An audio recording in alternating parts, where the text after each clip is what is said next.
Welcome back to our channel. നമ്മുടെ next ടോപ്പിക്കാണ് logistic management. അതിൻ്റെ ഇമ്പോർട്ടൻസ്, ഫീച്ചേഴ്സ്, അങ്ങനത്തെ കാര്യങ്ങളൊക്കെ ഡിസ്കസ് ചെയ്യാം.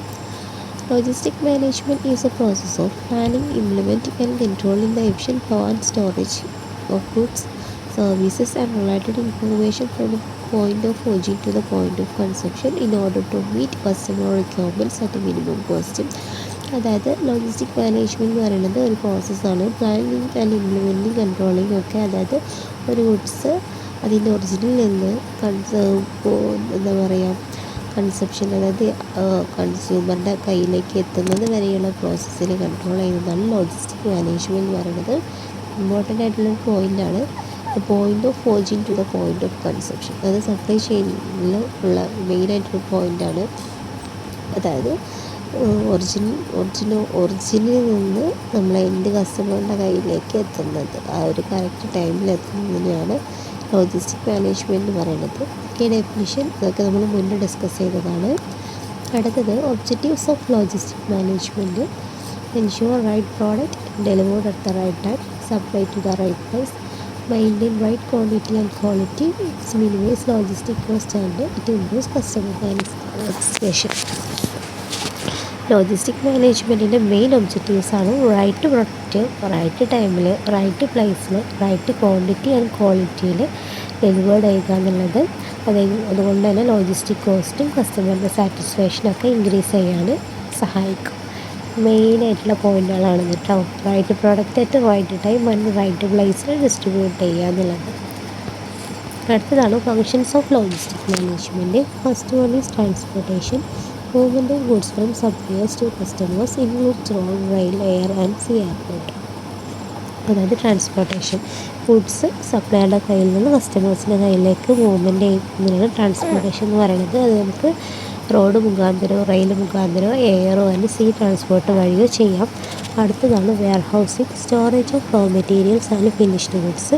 ഫിനിഷ്ഡ് ഗുഡ്സും റോ മെറ്റീരിയൽസും സ്റ്റോർ ചെയ്യുന്ന പ്ലേസിനെയാണ് വെയർ ഹൗസിംഗ് എന്ന് പറയുന്നത്. ഇറ്റ് മെയിൻറ്റെയിൻ സ്റ്റഡി സപ്ലൈ, അതായത് നമ്മൾ ആവശ്യമനുസരിച്ചിട്ട് എടുക്കാൻ വേണ്ടിയിട്ടുള്ള പ്രൊഡക്ട്സ് കീപ്പ് ചെയ്യുക എന്നുള്ളതാണ് വെയർ ഹൗസിങ്ങിൻ്റെ ഉദ്ദേശം. Inventory management, control stock level, avoid over stocking and stock out. Inventory management എന്ന് പറയുന്നത് സ്റ്റോക്കിനെ നമ്മളൊരു കൺട്രോൾ ചെയ്യുക എന്നുള്ളതാണ്.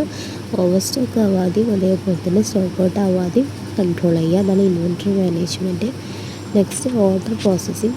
Receiving, processing and fulfilling customer orders ensures accuracy and speed. അതായത് കസ്റ്റമേഴ്സിൻ്റെ ഓർഡേഴ്സ് കറക്റ്റായ രീതിയിൽ പ്രോസസ്സ് ചെയ്യുക, അതാണ് ആദ്യം റിസീവ് ചെയ്യുക, പിന്നെ അത് ഫുൾഫിൽ ചെയ്യുക കസ്റ്റമറിൻ്റെ ഓർഡേഴ്സ്, അതാണ്. അപ്പം it helps to ensures accuracy and speed. Then material handling, movement of material within the organisation, reduces damage and handling cost. മെറ്റീരിയലിന്, അതായത് റോ മെറ്റീരിയൽസിന്, ഫിനിഷ്ഡ് ഗുഡ്സിന് നമ്മുടെ കമ്പനി തന്നെ ഹാൻഡിൽ ചെയ്യുന്ന രീതിയാണ് മെറ്റീരിയൽ ഹാൻഡിൽ എന്ന് പറയുന്നത്. അപ്പോൾ നമുക്ക് ഡാമേജും അതേപോലെ തന്നെ ഹാൻഡ്ലിംഗ് കോസ്റ്റൊക്കെ റെഡ്യൂസ് ചെയ്യാൻ സഹായിക്കും. അടുത്തതാണ് packaging. Protects goods during storage and transport, facilitate easy handling. Package ചെയ്യുക നല്ല രീതിയിൽ, അതായത് പ്രോഡക്ട്സിനെ ഗുഡ്സിനെ പ്രൊട്ടക്റ്റ് ചെയ്യാൻ വേണ്ടിയിട്ട് നമ്മൾ നല്ല രീതിയിൽ സ്റ്റോർ ചെയ്യാൻ വേണ്ടിയിട്ടും പാക്കേജ് ചെയ്യുന്നതിനെയാണ് പാക്കേജിംഗ് എന്ന് പറയുന്നത്. ഈസി ആയിട്ട് നമുക്ക് അത് ഹാൻഡിൽ ചെയ്യാൻ സഹായിക്കും.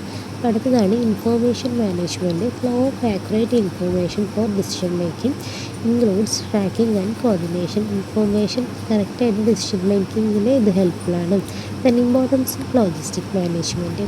എന്തൊക്കെയാണ് ലോജിസ്റ്റിക് മാനേജ്മെൻറ്റിൻ്റെ ഇമ്പോർട്ടൻസ് നോക്കാം. Reduces overall cost, improves operational efficiency, enhances customer service, support competitive advantage, place a key role in supply chain integration. അതായത് ഓവറോൾ കോസ്റ്റ് റെഡ്യൂസ് ചെയ്യും, അതേപോലെ തന്നെ ഓപ്പറേഷണൽ എഫിഷ്യൻസി ഇമ്പ്രൂവ് ചെയ്യും, കസ്റ്റമറിൻ്റെ സർവീസ് എൻഹാൻസ് ചെയ്യും, കോമ്പറ്റീറ്റീവ് അഡ്വാൻറ്റേജ് സപ്പോർട്ട് ചെയ്യും. Okay, ഇതൊക്കെയാണ് മെയിനായിട്ട് ഉള്ള ഇമ്പോർട്ടൻസ്.